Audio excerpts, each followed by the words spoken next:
Sweden, a seemingly happy country based on its socialistic government, usually high on the happiness charts, but still somehow also on the top of the suicide charts.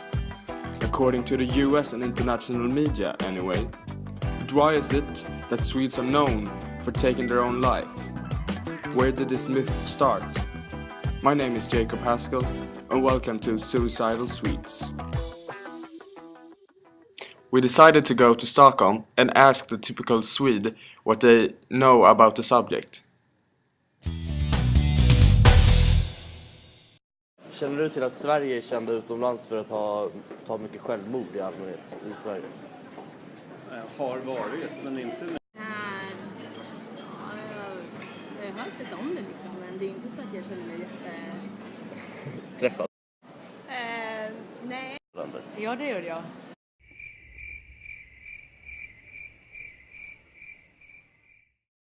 My question is, are you aware that Sweden are known for committing suicide more than other countries? Not really. I heard that Finland has higher rates, but I'm not. So. Oh, it was a difficult question. No, I didn't know that. I'm aware of that was the history of that was known about the Swedes, yes. Would you have any idea of why this rumor would occur? Perhaps more and more abuse of children, I don't know, or web. What's the more thing? Yeah, I know. Yeah. I can think about it because it's very dark here, but, Yeah, but okay. I never heard about it. Okay, so you basically think it could be because it's dark and people get sad because of that? Yeah, I think so. It's Okay. dark times. The dark period is quite hard for some people, I think. Jag såg en intervju för jättelänge sedan med en XS. Ja. Den här Suicide Blonde handlade just om någon svensk som hade begått självmord. Fast jag vet I inte. guess they come from some sort of statistics back in the 60s or 70s. No, normally a rumor doesn't start without something which lays. As you can see, we got loads of different answers. Some people knew about the rumor and some did not. That might be a sign of that the rumor isn't that big in Sweden and perhaps international media has played its part.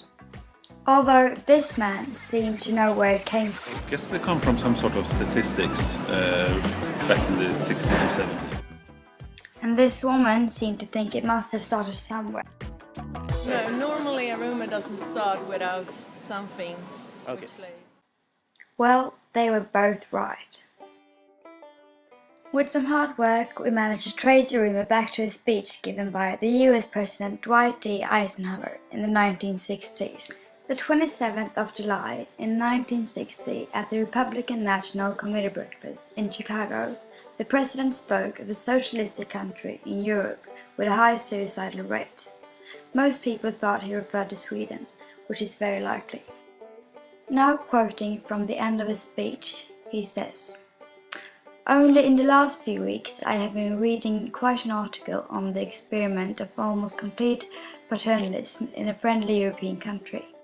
This country has a tremendous record for socialistic operation, following a socialistic philosophy, and the record shows that their rate of suicide has gone up almost unbelievably, and I think they were almost the lowest nation in the world for that.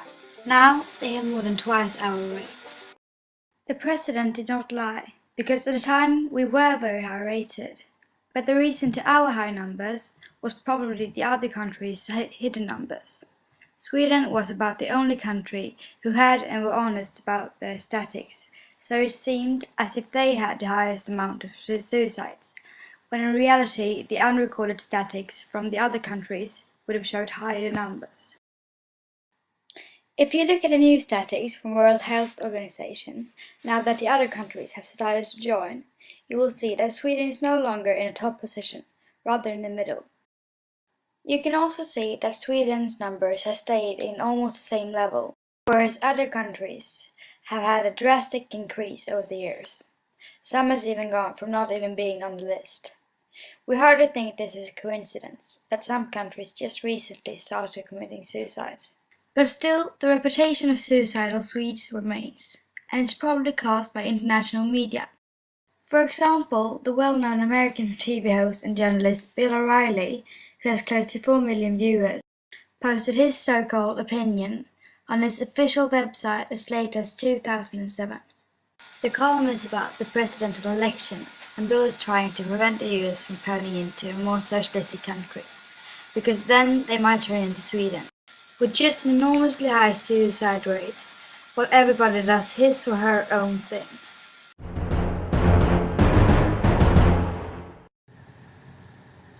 Oh, hello there. I didn't see you there. You might wonder why Bill O'Reilly would say stuff like this, when the statistics clearly state something else nowadays.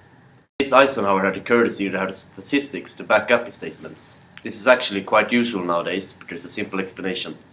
The reason the picture of Sweden, where everyone commits suicide, still remains is simply because of the cultural heritage. The picture foreign people get from Sweden is like with any other country based on its cultural heritage. In Sweden, this is mostly poets and writers of darker books.